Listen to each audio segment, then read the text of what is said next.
monsieur. Monte un petit peu. J'ai vu monsieur. Là.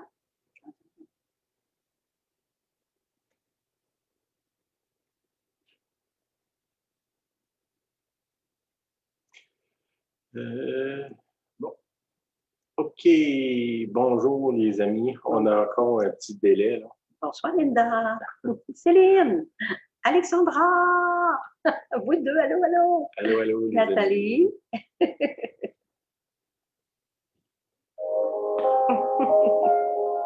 Cathy. Allô, Cathy. La famille. Salut, Eric. Eric. Marlène. Marlène.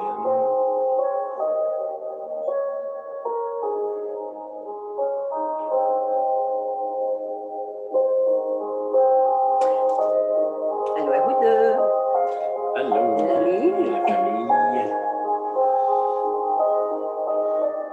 Daniel.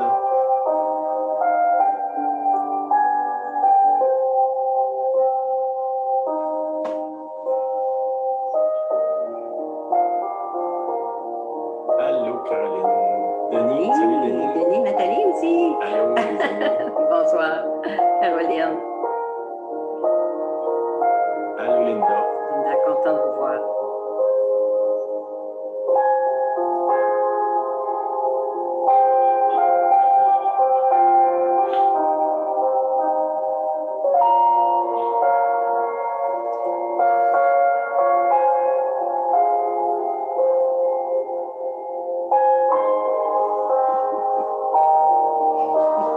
On est dans l'ambiance de Noël. C'est Noël. C'est beau.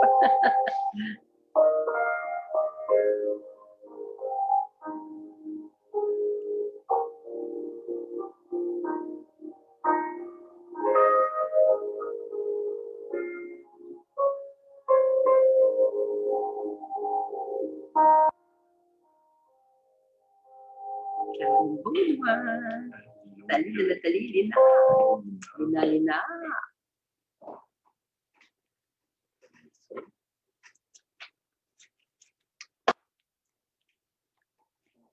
OK. Bonjour, Laurence. Laurence.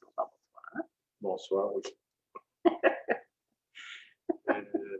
T'avais-tu quelque chose? Non. OK. La semaine prochaine, là, le lundi, on n'aura pas de réunion. Lundi 28. On a pas les enfants, là, parce que c'est un à la fois là, qui viennent, mais on va avoir des gens, ça fait qu'on vous souhaite de passer du bon Noël. Prochaine. Ouais, le 4 janvier, on va être là. Noël, il est là quand même s'il est différent des autres années. Là. Faites-vous pas voler Noël là, à cause de circonstances qui nous échappent. Là. Prenez le temps, peut-être va être différent. Ce que je comprends, c'est qu'on a le droit d'avoir un ou une invitée, des gens qui sont seuls. Ça fait que c'est peut-être un bon moment là, d'inviter quelqu'un chez vous qui est seul. Durant peut-être un par jour. Les amoureux. C'est ça. Ça vous encourage à faire ça. Il y a beaucoup de gens seuls. C'est peut-être une occasion de faire ça. Là. C'est que, OK. Je veux parler de, bon, on est dans le temps là, de la naissance de Jésus et nous, là, c'est le titre de mon message. Je vais aller dans Matthieu, chapitre 1. C'est la description finalement de la naissance de Jésus. Là. Le son est mauvais. OK. C'est-tu juste chez vous ou s'il y a quelqu'un d'autre, le son est mauvais? Je ne sais pas. Je ne sais pas. Y a-t-il d'autres? Des commentaires? Le son est mauvais. Je vais parler plus fort. Je vais essayer de parler plus fort, peut-être. Là. Pour moi, il y a juste chez vous. Là. Pas moi, tout va bien pour le son. Bon, merci, Nathalie. Okay. Merci, Nathalie. Là. Le son est moyen, François. Moyen. OK. OK, moyen. Je vais essayer de parler plus fort. Ah, C'est Cathy, elle dit c'est moyen. moyen. Aussi. OK, Bon. je ne sais pas. C'est peut-être. Le son va pas pire. Va pas pire. OK. Bon, pas pire, c'est bon pour nous autres. Après dit le 4, on va prendre 4. C'est ça, le 4 janvier, on va reprendre. Les réunions. Les réunions. OK.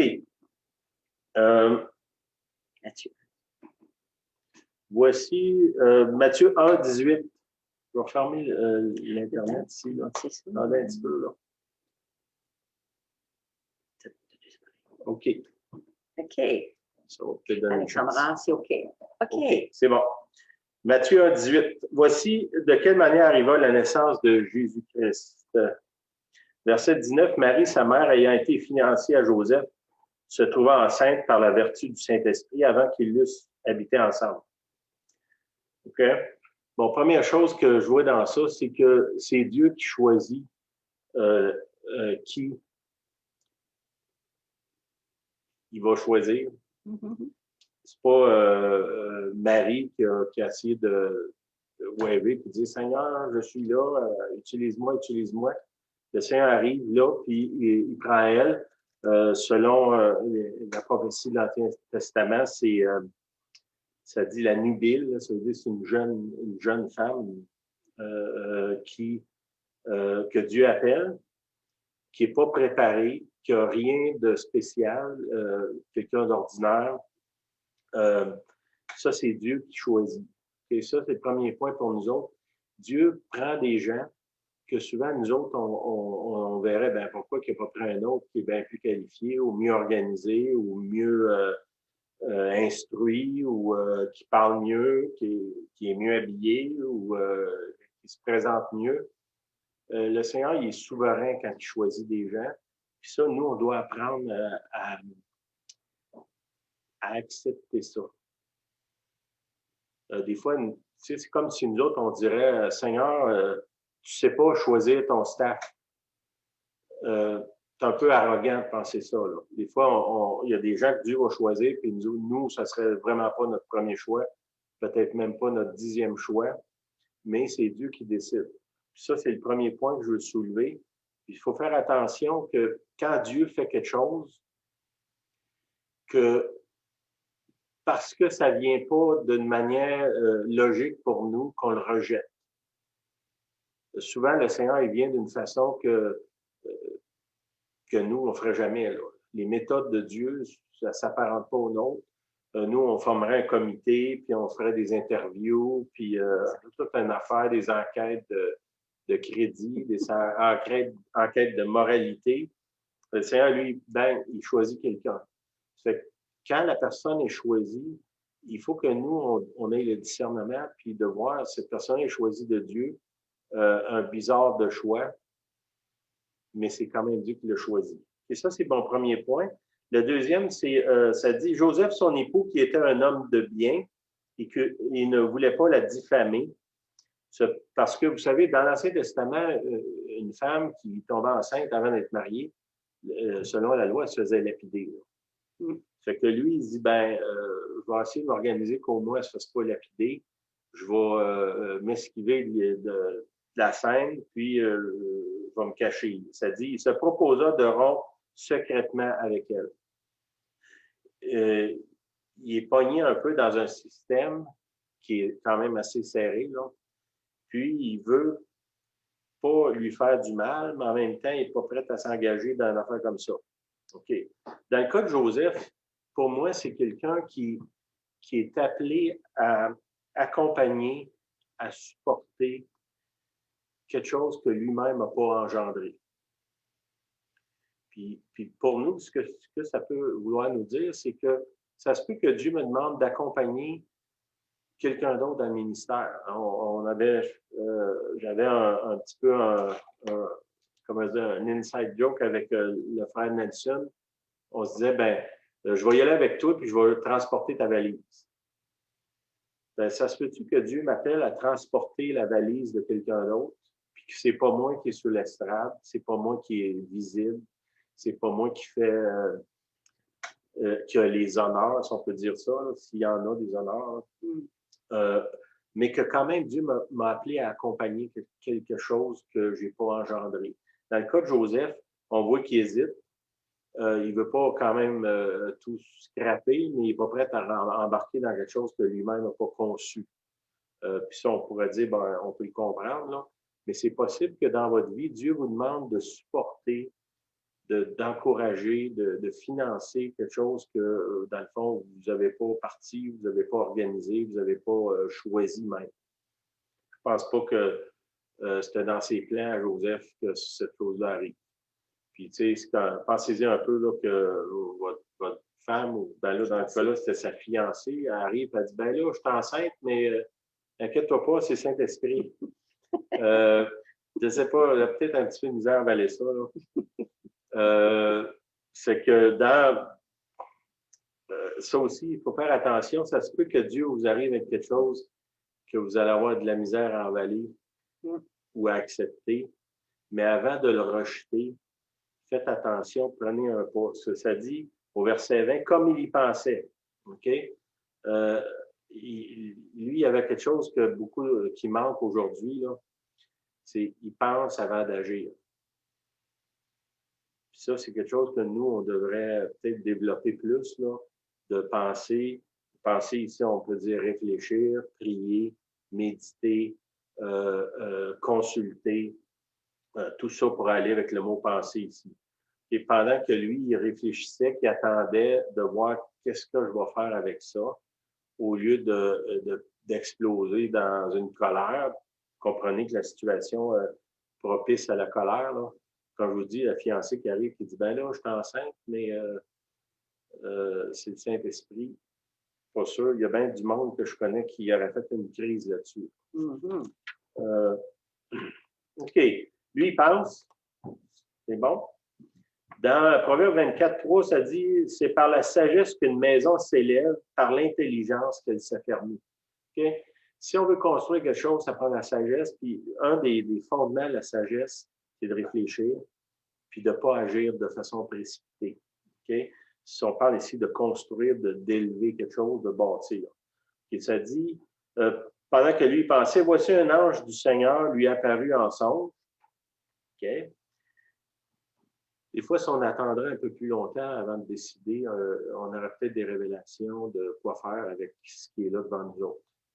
Trop souvent, on agit, puis on se met les pieds dans les plats, où l'ange, quand il arrive, on est déjà rendu ailleurs. Puis ça, ben, il faut que nous, on apprenne à être plus, je dirais, patient. Ça serait bon, un bon mot, là. OK, voici un ange du Seigneur lui apparut en songe et il dit, Joseph, fils de David, ne crains pas de prendre avec toi Marie, ta femme, car l'enfant qu'elle a conçu vient du Saint-Esprit. OK? Bon, je comprends que dans ce cas-là, ce genre de manifestation-là de Dieu, ça prend du backup spirituel. C'est juste pour croire que ta fiancée est enceinte par le Saint-Esprit. Même si j'ai beaucoup la foi, ça serait difficile à recevoir. À ce moment-là, lui, il y a un ange qui vient pour dans le fond, l'affirmer dans sa démarche, pour dire, vas-y, Dieu là-dedans. Puis la preuve, c'est que moi, je suis là, en parlant de l'ange. OK? Au verset 21, elle enfanta un fils et lui donna le nom de Jésus. C'est lui qui sauvera elle enfantera un fils et tu lui donneras le nom de Jésus. C'est lui qui sauvera son peuple de ses péchés. OK? Ça, c'est une autre chose. Tu sais, Jésus n'est pas venu pour nous sauver de nos problèmes. Il est venu pour nous sauver de nos péchés. Puis la plupart de nos problèmes viennent de nos péchés. Ou quand ce n'est pas nos péchés, c'est les péchés des gens qui sont autour de nous. Vous comprenez que si moi je pêche, définitivement, ça va affecter Julienne. Ce que Jésus est venu pour nous libérer de nos péchés, pour nous sauver de nos péchés. Ça dit au verset 22, tout cela arriva afin que s'accomplisse ce que le Seigneur avait annoncé par les prophètes. Et le Seigneur avait déjà annoncé ça d'avance. je ne sais pas combien de centaines de prophéties dans l'Ancien Testament qui décrivent la vie de Jésus. Là, il y en a dans Matthieu, si vous lisez l'Évangile de Matthieu, vous allez voir que beaucoup de versets, ça dit comme l'avaient annoncé les prophètes, comme ça avait été écrit. Il y a beaucoup de références à l'Ancien Testament. Des fois, c'est des versets qui semblent être complètement sortis du contexte puis qui s'appliquent en plein milieu d'un texte. Il y a un mot, 2 mots, 3 mots, 4 mots qui s'appliquent à Jésus. On le voit surtout dans l'Évangile de Matthieu. OK. Voici la Vierge sera enceinte, elle enfantera un fils et tu lui donneras le nom d'Emmanuel, ce qui signifie Dieu avec nous. OK? Ça, c'est important. La différence avec, on pourrait dire, l'Ancien Testament, Dieu a donné un livre de loi. Puis dans le Nouveau Testament, il vient lui-même. C'est qu'il y a tout un avancement ou une amélioration dans la relation. Là, c'est Dieu qui est là lui-même. Dieu est avec nous. Je ne dis pas qu'il n'était pas là dans l'Ancien Testament, mais dans le Nouveau Testament, il nous promet qu'il va venir vivre à l'intérieur de nous. Ça, pour moi, c'est la plus grande promesse de l'Ancien Testament. C'est qu'un jour, il va venir et il va habiter en nous. Okay, au verset 24, Joseph s'étant réveillé, fit ce que l'ange du Seigneur lui avait ordonné et prit sa femme avec lui. OK. Ça, c'est une autre chose. Il n'a pas demandé 15 confirmations. Là. Quand il s'est réveillé, il a pris sa femme puis il est parti. OK? Étrangement, Joseph est à Nazareth, mais il est né à Bethléem. Puis le premier recensement de l'histoire, selon ce que je pense que c'est dans Luc qui parle de ça,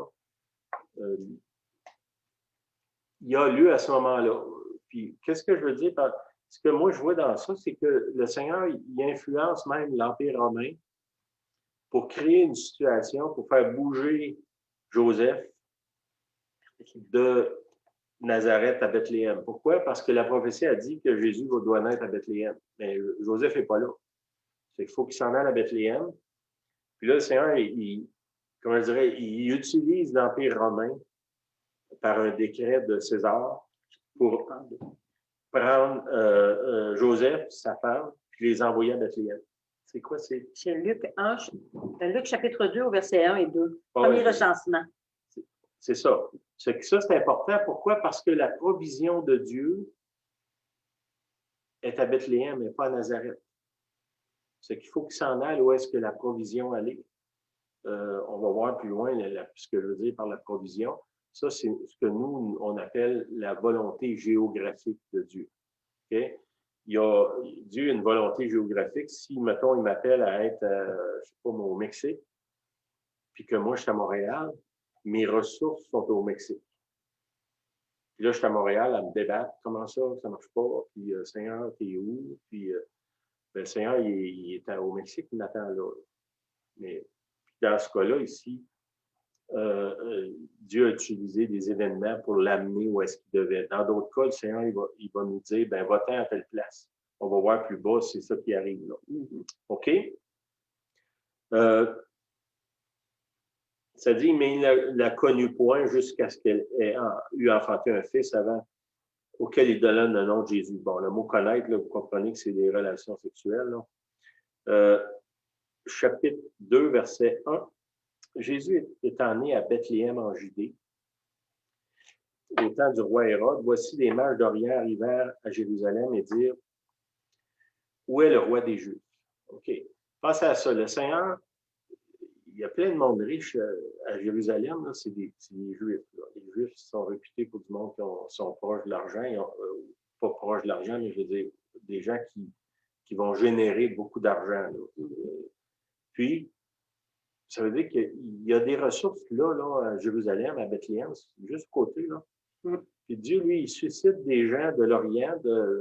Bon, il y en a qui disent que c'est des gens qui venaient de Babylone, des astrologues qui ont fait qui suivaient les paroles que Daniel, quand il était à Babylone, a écrit. Bon, ça, je ne peux pas vous affirmer ça, mais ça, il y a des gens qui disent ça. Il prend des gens on pourrait dire presque à l'autre bout du monde, là, puis ils les amènent là pour pourvoir pour Jésus puis ses parents. Puis eux autres, ce qu'ils font, ils arrivent à Jérusalem, puis ils disent, il est où le roi des Juifs? Mais ils disent ça à un roi, là. Puis tu sais, les rois, souvent, c'est du monde très insécure. Puis d'entendre qu'il y a un autre roi que toi dans ton royaume, c'est pas une bonne nouvelle. Ça fait que là, qu'est-ce qui se passe? C'est qu'eux autres, ça dit nous avons vu son étoile en Orient et nous sommes venus pour l'adorer. OK? Ces gens-là, ils ont vu des signes même dans le ciel. Puis, ils ont suivi ces signes-là.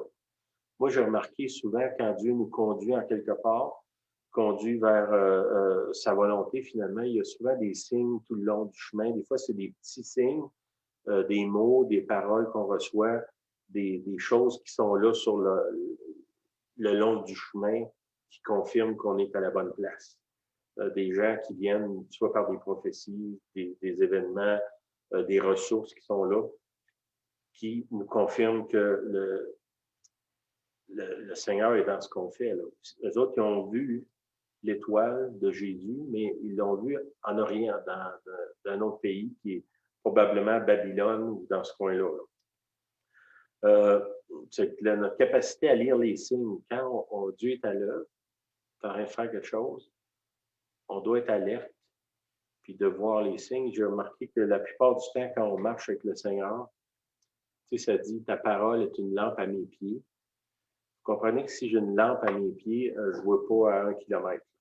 Non. Je vois juste en avant de moi.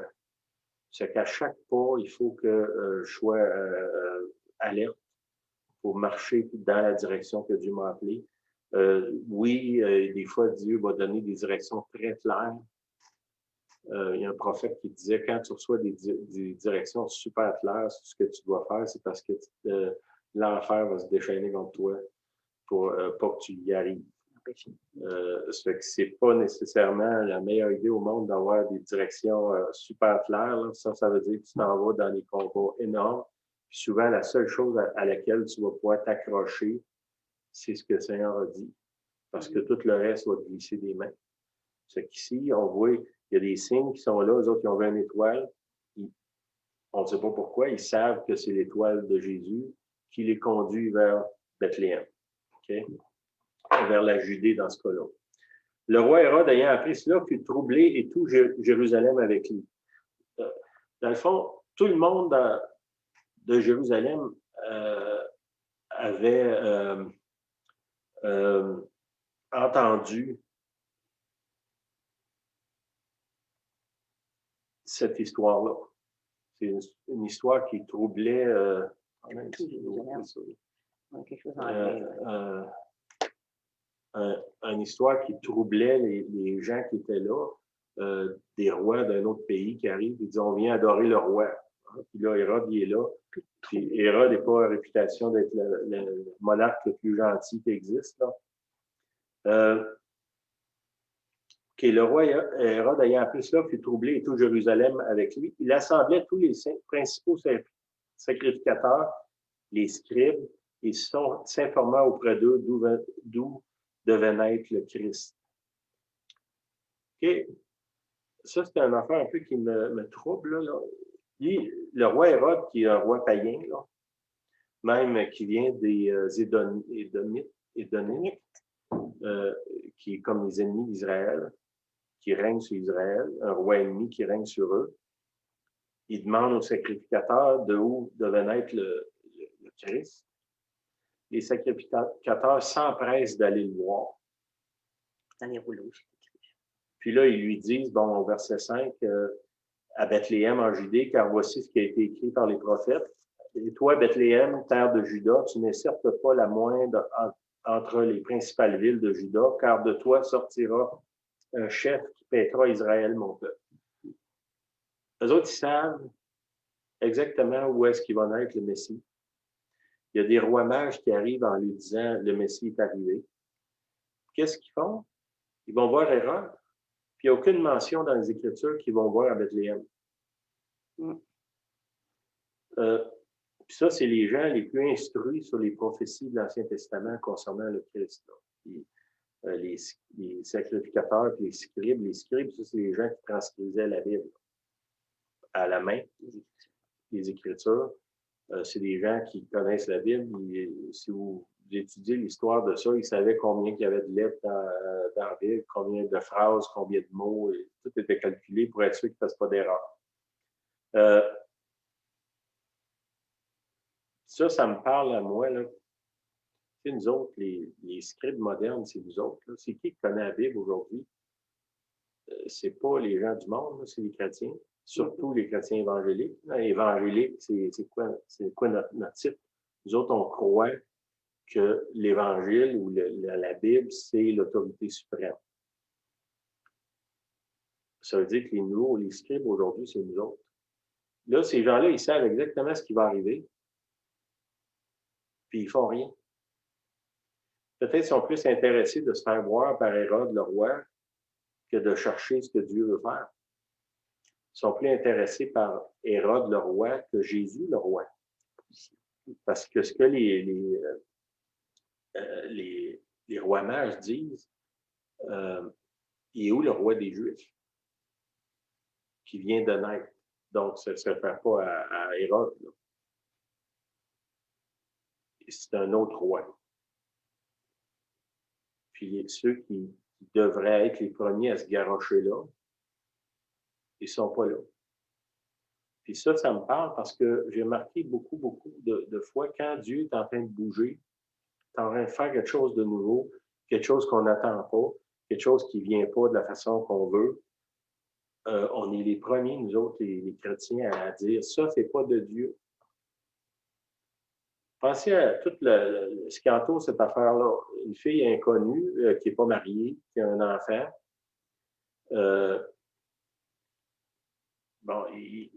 Les rois mages qui arrivent, c'est tout une affaire, un méli-mélo d'affaires qui est dur à comprendre. Dieu se présente comme ça. Puis eux autres, la première réaction, c'est d'aller vers Hérode, mais de ne pas aller voir ce qui se passe sur le terrain. Puis nous autres, faisons attention comme chrétiens de ne pas, comment je dirais, manquer ce que Dieu est en train de faire parce qu'on est en train d'étaler notre savoir à des gens qui, dans le fond, ne sont pas intéressés par ce savoir-là. Dans le cas ici, c'est Hérode. Là. Hérode, on va voir plus loin, la seule raison pourquoi il veut savoir il est où Jésus, c'est parce qu'il veut le tuer. C'est que ce n'est pas la première personne qu'on devrait aller prêcher. Quelqu'un qui te demande des renseignements pour t'égorger après, ça ne devrait pas être notre premier client. Là. OK. Au verset 7. Alors Hérode fit appeler en secret les mages et s'enquit sérieusement auprès d'eux depuis combien de temps l'étoile brillait. OK? Il lui demande ça.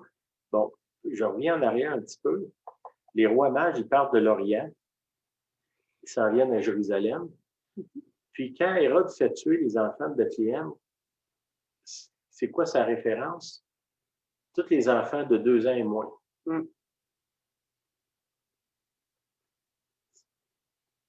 Ça m'indiquerait ça que les rois mages, ça fait 2 ans qu'ils savent que l'étoile est là. Est-ce qu'ils sont partis depuis 2 ans? Je ne sais pas. S'ils étaient bien loin, ça se peut, parce qu'à ce moment-là, le monde ne voyageait pas en avion, là, comme aujourd'hui. Est-ce que ça peut leur avoir pris plusieurs semaines, plusieurs mois à se rendre là? Est-ce que ça lui a pris plusieurs mois ou peut-être 1 an avant de savoir qu'est-ce que voulait dire ce signe qu'ils voyaient dans le ciel? Je ne sais pas. Mais les rois mages étaient sur l'affaire depuis longtemps. C'est étrange parce que les rois mages, là, c'est des magiciens. Si vous allez dans l'Ancien Testament, il y a un commandement du Seigneur de ceux qui pratiquent la magie de les tuer.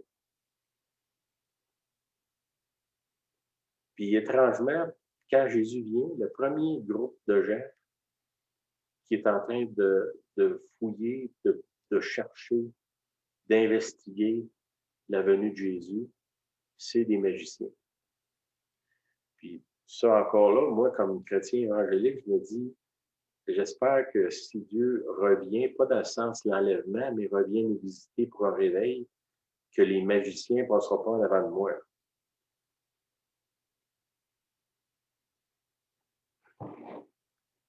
parce qu'ils vont avoir plus de discernement que moi. On va le reconnaître. Parce qu'ils vont reconnaître les signes plus que moi qui connais la Bible, qui prie pour que le Seigneur nous visite.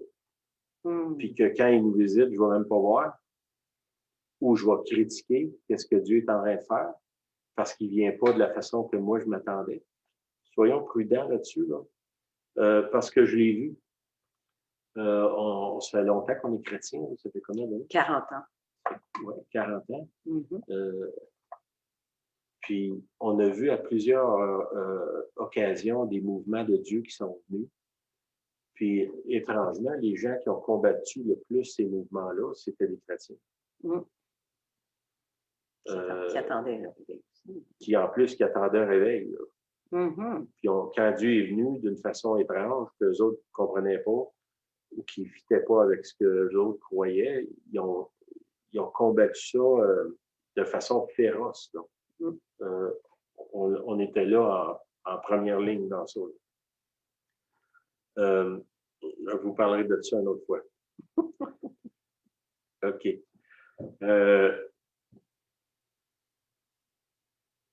OK. Hérode, d'après moi, ils ont dit ça fait 2 ans. Là.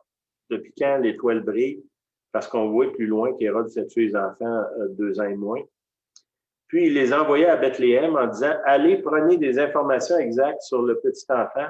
Quand vous l'aurez trouvé, faites-le moi savoir afin que j'aille moi aussi l'adorer. » Ah ouais? Tu veux l'adorer?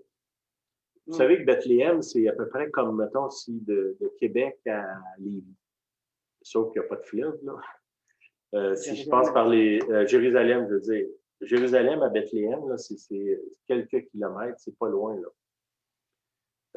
Lui, il n'a même pas le courage ou la décence de se déplacer pour aller voir. Puis, ce que je vois dans les 2 textes, dans Matthieu et dans Luc, ça a l'air que les gens religieux non plus ne se sont pas déplacés. Est-ce que vous seriez prête à vous déplacer pour au moins aller investiguer quelque chose qui ressemble à un mouvement de Dieu?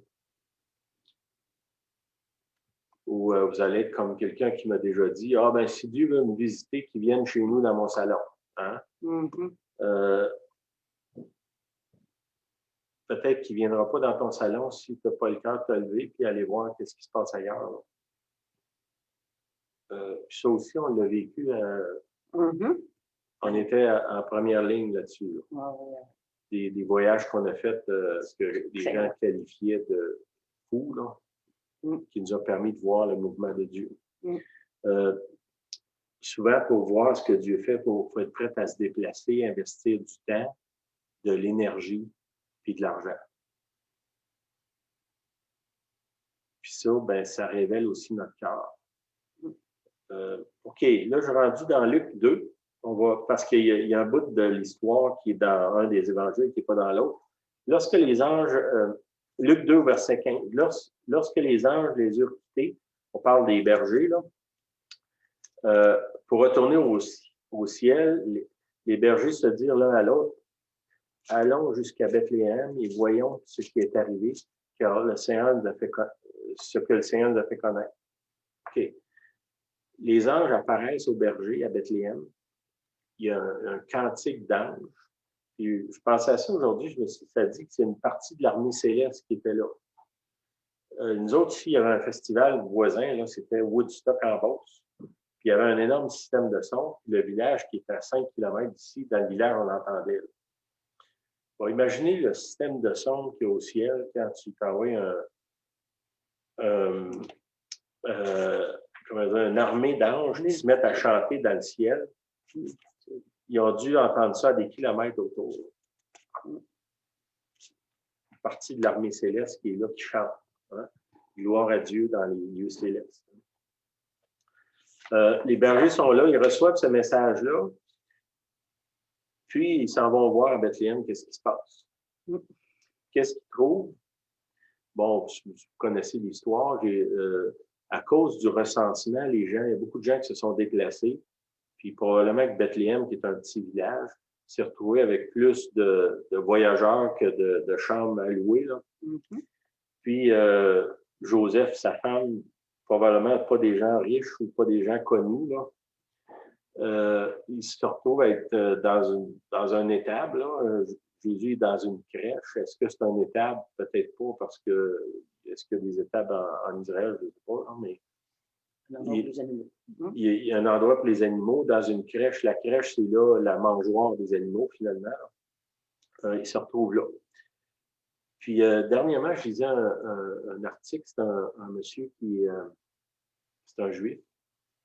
Puis, si vous connaissez l'histoire, à Jérusalem, il y avait le temple. Puis, dans le temple, il y avait des sacrifices d'animaux, des agneaux, des bœufs. Puis, il y avait beaucoup de sacrifices. Beaucoup de sacrifices qui étaient donnés là. Puis, selon la tradition juive, les moutons qui étaient envoyés pour les sacrifices à Jérusalem, qui étaient gardés à Bethléem par des bergers. OK. C'est quoi un des noms de Jésus? C'est berger. L'agneau de Dieu. Agneau de Dieu. Qui enlève le péché du monde. Qui se retrouve à Bethléem, qui est là où sont les agneaux qui sont gardés pour faire le sacrifice du temple. C'est qui garde les agneaux pour le sacrifice du temple? C'est les bergers de Bethléem. C'est que les bergers de Bethléem qui gardent des agneaux, qui sont des moutons, sont en première ligne pour aller voir l'agneau de Dieu ultime que Dieu a envoyé sur la terre. Puis il n'y a pas d'hasard avec le Seigneur. Il l'envoie à Bethléem, là où est-ce que les agneaux de sacrifice sont élevés, sont amenés. Puis en plus, il se retrouve dans une mangeoire que, selon nous, la tradition, il y a un bœuf et un âne. Ça, on n'était pas là, on ne sait pas. Mais probablement plus des moutons qu'il y avait là que d'autres choses.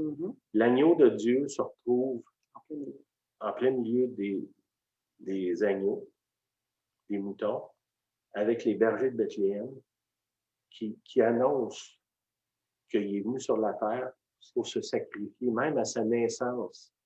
Il y a déjà un destin prophétique qui est là, qui est révélé.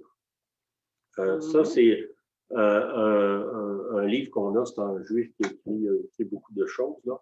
Puis j'ai lu ça la semaine passée, puis j'étais là, wow! Tu sais, le Seigneur, il a tout dans le moindre détail planifié quand il fait quelque chose.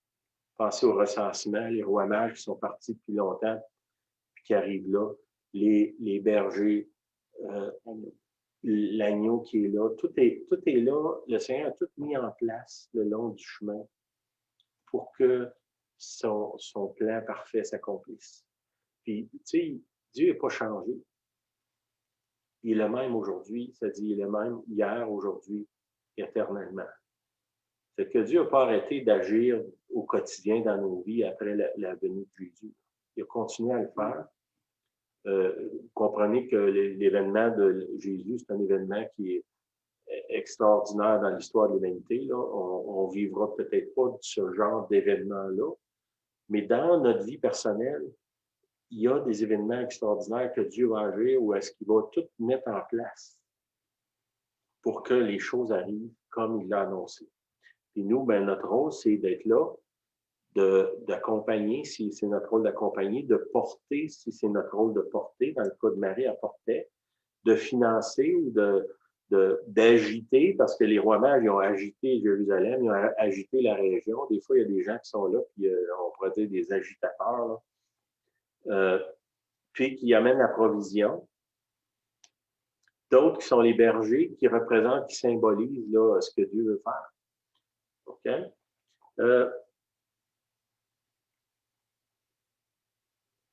OK. Dans Luc 2,13, il se joignit à l'ange une multitude de l'armée céleste louant Dieu en disant « Gloire à Dieu au plus haut des cieux ». Bon, une multitude de l'armée céleste. Imaginez-vous le bruit que ça a dû faire, ça. Quand je vous dis, Jérusalem, c'est pas vraiment loin de Bethléem, c'est quelques kilomètres. Au bruit qui s'est passé là, même les gens de Jérusalem ont dû l'entendre. Puis encore là, je me demande, mais comment ça que tout le monde ne s'est pas garoché là pour voir qu'est-ce qui se passe? Hein, le Seigneur, souvent, il fait des choses, puis on dirait que c'est caché. Beaucoup de choses de Dieu, c'est caché. On les voit pas. C'est pas visible par ceux qui cherchent pas. OK, après, là, je reviens dans Matthieu 2, verset 9. Là, on revient, les rois mages sont à Jérusalem. Et après avoir entendu le roi Hérode, on parle, ils partirent, et voici l'étoile qu'il avait vue en Orient marchait devant eux jusqu'à ce qui était arrivé au-dessus du lieu où était le petit enfant. Elle s'arrêta. Bon, c'est sûr que c'est pas un astre ordinaire, là. Pensez à ça, là, un astre qui marche devant toi et qui s'arrête devant un lieu très spécifique, là. Dans ce cas-là, c'était c'était une maison parce que les rois mages sont arrivés après les bergers. OK? Mhm. On le voit ici, ils entraient dans la maison. À ce moment-là, Joseph, ils ont trouvé une place pour demeurer. OK, j'ai sauté le verset 10. Quand ils aperçurent l'étoile, ils furent saisis d'une très grande joie. Ça, il n'y a rien qui donne plus le sentiment d'accomplissement et de joie que d'être au milieu de ce que Dieu est en train de faire. On a fait toutes sortes d'affaires dans notre vie. Moi et Julienne, on est très diversifiés dans nos affaires. Moi, j'ai travaillé dans toutes sortes de travail. Ouais, c'est ça, toutes sortes de travail. Puis il n'y a rien qui ne m'a pas amené plus de joie dans ma vie que d'être là, de voir Dieu à l'œuvre, soit par des miracles, des prophéties, des transformations, des conversions, des renversements de situation. Puis eux autres, c'est ce qui se passe, sont là, sont en plein milieu de la volonté de Dieu. Puis ça dit, ils furent saisis d'une très grande joie. Vous voulez avoir la joie? Allez vous mettre où est-ce que Dieu vous a appelé. C'est là qu'elle est la joie. Alors, ça dit quoi? Le royaume de Dieu, c'est? La paix, la joie, la justice par le Saint-Esprit. C'est dans... Romains, c'est 14, 17. Ça. Et le royaume de Dieu, c'est la joie. La joie. Quand on est là, la joie est là. Quand on est au milieu de ce que Dieu fait. Amen. OK. Ils entrèrent dans la maison, virent le petit enfant avec Marie, sa mère, se prosternèrent et l'adorèrent. Bon, pensez à ça, ces gens-là, c'est des rois, là. C'est pas la coutume des rois de se prosterner devant un autre. Mm-hmm. Ils arrivent là, puis ils se prosternent, puis ils l'adorent. OK? Puis ça, c'est important. Dans cet événement-là, ils se prosternent, ils adorent. Puis qu'est-ce qui suit après ça? Ils ouvrirent ensuite leur trésor. Quand on a vraiment trouvé le Seigneur, puis on se prosterne, puis on l'adore. Puis ça, c'est pas juste je me suis prosterné pendant 15 minutes la semaine passée. C'est une attitude, ça. L'adoration, c'est une façon de vivre. C'est quoi? C'est mettre Dieu en premier. Quoi que je fasse, si je suis en train de faire la vaisselle, si vous lisez les comment il s'appelle, Brother Andrew, le frère André. Frère André. André, il est dans Internet. L'oratoire, puis Brother Andrew, il a écrit des choses, puis c'est ça, il apprend à remercier Dieu, à être dans l'adoration, même en faisant des tâches qui sont bien ordinaires. OK? OK. Ils ouvrirent leur trésor. Ça, c'est un signe aussi qu'on est avec Dieu, c'est qu'on ouvre notre trésor. Bon, il y en a que leur trésor, c'est de l'argent. Il y en a d'autres, c'est des talents. Il y en a d'autres, c'est votre voix, chanter. D'autres, c'est prêcher. D'autres, c'est accompagner, construire. Il y a toutes sortes de choses de porter, comme Marie apporte. C'est quoi votre trésor? Puis on pourrait dire, où vous le mettez, votre trésor? Est-ce que vous le rendez disponible au Seigneur, vos talents, ce que vous avez de plus précieux? Est-ce que ça a été mis devant le Seigneur à la croix? C'est une bonne chose à réfléchir. OK, ils offraient en présent de l'or, de l'encens et de la myrrhe. Bon, il y a des gens qui disent que ça a permis à Joseph Marie de vivre pendant plusieurs années en Égypte. Okay? Au verset 12, ça dit, « Puis, divinement avertis en songe de ne pas retourner vers Hérode, ils regagnèrent leur pays par un autre chemin. Okay? » Le Seigneur les avertit, ne retournez pas vers Hérode, il n'y a pas les bonnes intentions, puis ils s'en vont. L'autre chose que je vois dans ça aussi, c'est que les rois mages sont là. Imaginez-vous, ils ont voyagé pendant, en tout cas, cette aventure-là, pour eux autres, ça dure au moins 2 ans.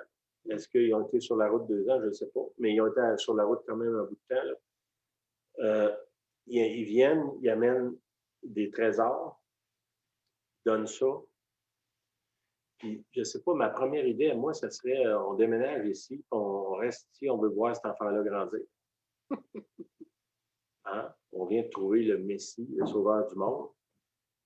Puis, qu'est-ce que Dieu fait? Il lui dit, bon, c'est correct, les boys, votre job est fait, vous pouvez vous en aller. Puis là, ils ne s'en vont pas à 2 coins de rue, là. Ils s'en retournent à leur pays, à l'autre bout du monde, dans une époque où il n'y a pas vraiment aucun moyen de communication. Ça aussi, ça nous parle. Ça se peut que Dieu vous appelle à travailler dans un œuvre. Puis quand cette œuvre-là est sur le point de lever, on pourrait dire, le Seigneur dit, OK, ta job, c'est fini, va-t'en. Puis si on reste trop longtemps, une place que Dieu nous a demandé de partir, on l'a vu à maintes reprises.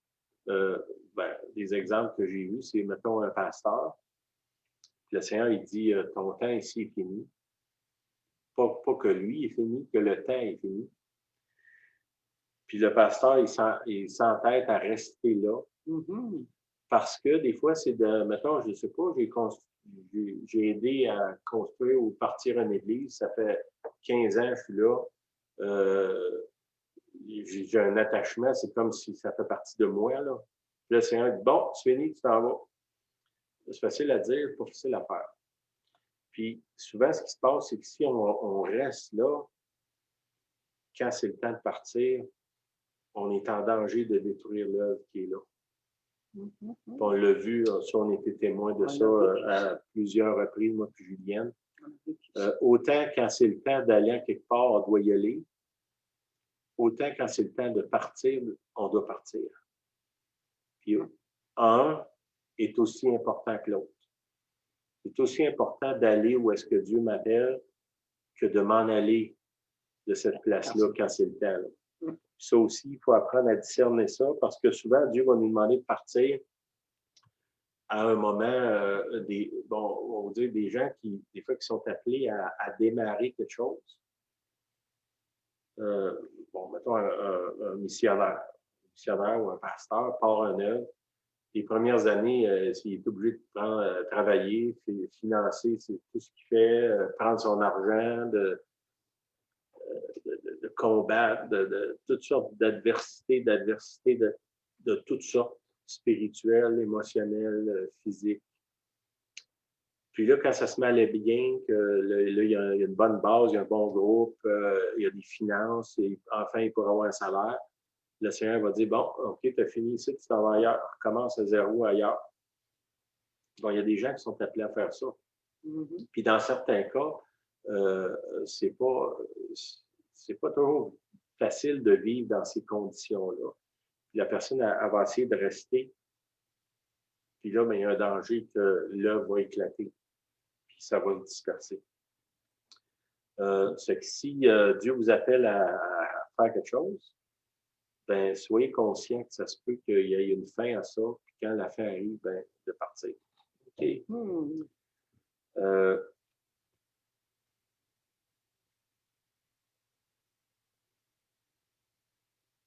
Quand ta part est faite, il faut se retirer. Hein? Quand notre part dans quelque chose est faite, il faut qu'on soit prêt à se retirer. OK, lorsqu'ils furent partis, voici un ange du Seigneur apparaît en songe à Joseph et dit, lève-toi, prends le petit enfant et sa mère, fuis en Égypte et reste-y jusqu'à ce que je te parle. OK. Là aussi, pensez à ça, là. Jésus vient de naître, il y a une partie de l'armée du ciel qui est apparue là. Puis là, l'ange, il dit, ben, le bébé est en danger, sauvez-vous. Là, tu as envie de dire, ben, l'armée des anges ne pourrait pas nous défendre, eux autres? Non. Voyez-vous, peut-être que nous, là, surtout après avoir vu une armée d'anges chanter dans le ciel, il me semble que ça me donnerait de l'audace tellement que j'écouterais plus le Seigneur. Là, le Seigneur, il dit, il faut que tu t'en ailles parce que tu es en danger. Mais là, pensez à ça, là, où il y a tout un point là, où est-ce que les autres ont dit, ben voyons, comment ça? C'est le roi des Juifs vient de naître, puis là, il faut se sauver en Égypte. Ça ne marche pas, là. En plus, c'est ça, l'Égypte, nation païenne, on pourrait dire. Là. Puis en plus, il dit, reste là jusqu'à ce que je te parle. Ça veut dire que tu n'auras pas de signe de ma part jusqu'à temps que tu vas être obligé de revenir de là. On sait dans Luc, je pense que c'est les chapitres qui suivent, là, Jésus, il arrive il y a 12 ans au temple. Okay? Puis ça, probablement une des premières fois qu'il va après avoir été présenté au Seigneur. Ça veut dire qu'il y a eu un long moment de silence dans la vie de Joseph, jusqu'au moment où l'ange ou le Seigneur il a parlé pour revenir. Joseph se leva et prit de nuit le petit enfant et sa mère et se retira en Égypte. OK, là aussi, il n'a pas attendu d'avoir 15 signes. C'est-à-dire, il s'est levé, même en pleine nuit, à une époque où il n'y avait pas de lumière sur le bord de l'autoroute. Il s'est levé en pleine nuit et il est parti. Il s'est retiré en Égypte. Okay? Il resta jusqu'à la mort d'Hérode afin que s'accomplisse ce que le Seigneur avait annoncé par le prophète. J'ai appelé mon fils hors d'Égypte. Pourquoi cette prophétie-là, je ne sais pas. Bon, à ce moment-là, au verset 16, c'est là qu'on voit Hérode est fâché, il va faire tuer les enfants qui sont restés à Jérusalem, à Bethléem. Là aussi, c'est une prophétie qui avait été donnée dans l'Ancien Testament. Là, on peut dire, comme beaucoup de monde disent, si Dieu est bon, comment ça que des affaires comme ça arrivent? C'est pas Dieu qui a tué, c'est pas Dieu qui a tué les enfants de Bethléem, c'est le roi Hérode, là. Un roi cruel, puis insécure certainement. Là. OK. Je pense que je vais arrêter ça là. J'avais peut-être d'autres affaires à parler. Mais dans ce texte-là, là, dans le fond, ce que je vois, c'est que quand Dieu nous visite, il y a des choses qu'on peut faire, des choses qu'on ne peut pas faire. Puis si on regarde les acteurs de toute cette partie-là de notre histoire, chacun de ces acteurs-là représente des choses que Dieu nous appelle à faire ou nous appelle à ne pas faire. Hein? Si Dieu a appelé Julienne à financer un œuvre, il m'a peut-être appelé, moi, à l'accompagner. Dans le cas de Joseph, il accompagne Marie. Dans le cas de Marie, elle apporte l'œuvre. Joseph, lui, l'accompagne. Les rois mages la financent. Puis, étrangement, dans ça, il n'y a pas de monde religieux. Ma prière, c'est, Seigneur, fais que nous, les gens religieux, là, on ne soit pas écartés de ta prochaine visite au Québec, là, parce qu'on est au Québec. Pour nous, ben, vous savez qu'on va souvent dans d'autres pays, là, que je ne me retrouve pas dans comment je dirais, d'entendre parler d'un réveil à la TV pendant que je suis chez nous, puis que Dieu m'avait appelé d'être là, puis que je ne me suis pas présenté parce que, bon, pour toutes sortes de raisons. Faites attention. Si vous allez dans le Facebook de Najo, le frère Jacques Robillard, c'est ça, de la Gaspé, il a parlé il y a un message qu'il a laissé, là, je vous encourage à l'écouter, là, ça parle du blasphème contre l'esprit. Puis ce que je comprends de de ce passage-là, c'est que les seuls gens qui sont en danger de blasphémer contre l'esprit, c'est le monde religieux. Ça, c'est nous autres. C'est que, puis, comment je dirais, soyez pas trop arrogants de penser que c'est pas vous, là. Ça peut être nous autres, là. Les gens qui connaissent la Bible, qui connaissent les prophéties, qui attendent le Seigneur, qui se sont fait un scénario dans leur tête. Qu'est-ce qui se passe si Dieu ne vient pas dans mon scénario? Est-ce que je vais l'accepter? Si Dieu choisit quelqu'un d'autre que moi? Tu sais, pourquoi il n'a pas choisi la fille du sacrificateur? Pourquoi il n'a pas choisi moi? Joseph, pourquoi ce n'est pas un chef religieux? Pourquoi que le Seigneur a choisi des magiciens pour financer son œuvre? Puis là, j'arrive là, puis il y a des magiciens là. C'est pas de Dieu cette affaire-là, il y a des magiciens dans la salle. Faisons attention. Des fois, le Seigneur, il vient d'une façon tellement étrange que si on n'a pas notre cœur très, très, très ouvert, puis qu'on n'est pas rempli de préjugés, on est en grand danger de faire comme les gens religieux qui savaient que Jésus devait venir à Bethléem, puis qui, selon les textes, ils ne se sont pas jamais présentés là. Ça, c'est que nous, on ne se retrouve pas dans cette condition-là. C'est un fait de moi un berger assis sur le bord du chemin avec un bâton. Là. J'aime mieux être ça que d'être un chef religieux dans cette histoire-là. Puis, Seigneur, donne-nous, Seigneur, d'être témoins, d'être acteurs quand tu vas venir nous visiter pour réveiller, pour faire réveil, ou toucher les gens, ou guérir les gens, qu'on soit des acteurs, puis qu'on ne soit pas tellement orgueilleux qu'on ne discerne pas ce que tu es en train de faire. Amen. T'avais-tu quelque chose? Je veux juste ajouter une chose sur tout le déroulement qu'on a vu, que Sylvain vient d'expliquer sur la naissance de Jésus.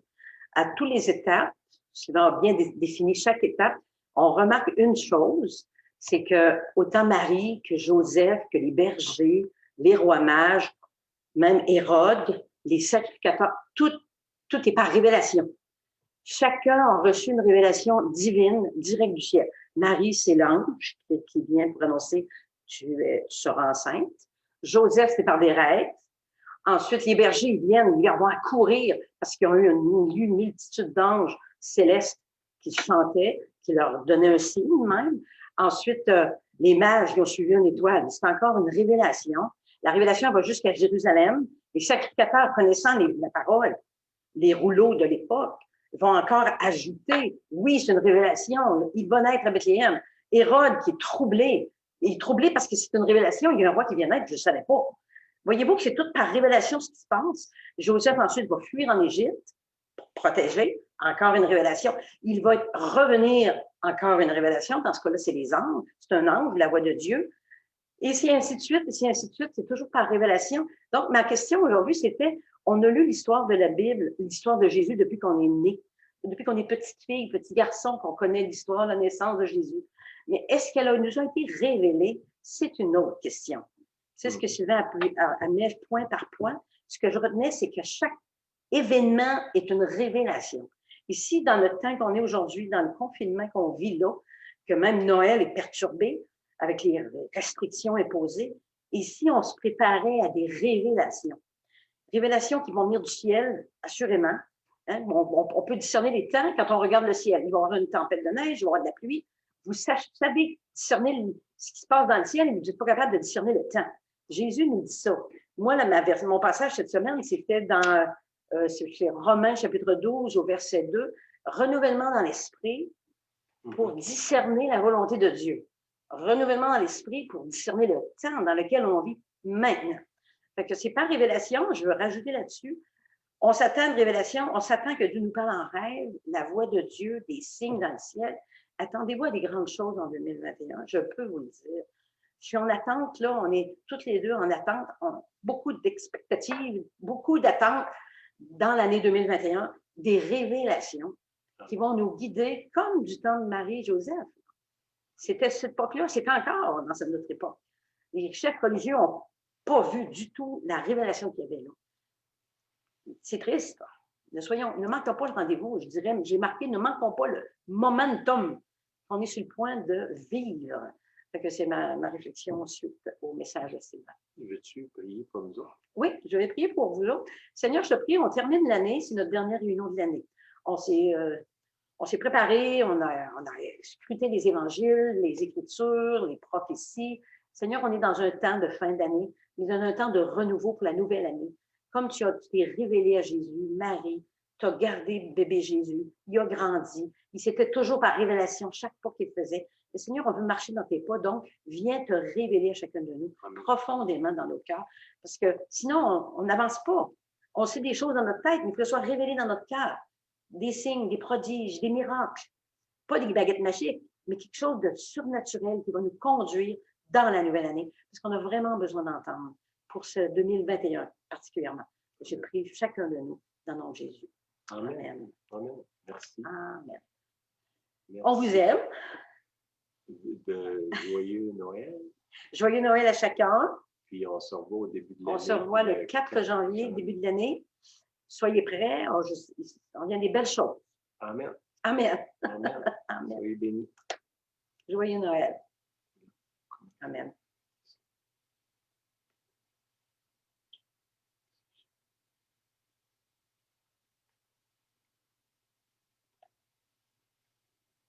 OK.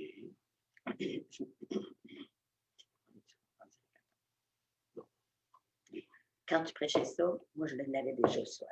Si tu prêches ça, je peux parler de ça. C'est révélé de A à Z. Mais la révélation continue. Puis on la manque, mais on dit, tu parles très bien, je me suis dit, oh, je C'est ça. Non, j'ai ajouté, je voulais ajouter quelque chose. Comme de quoi qu'on travaille ensemble. J'ai pris des petits sourires à côté. Oui, ouais, c'est ça.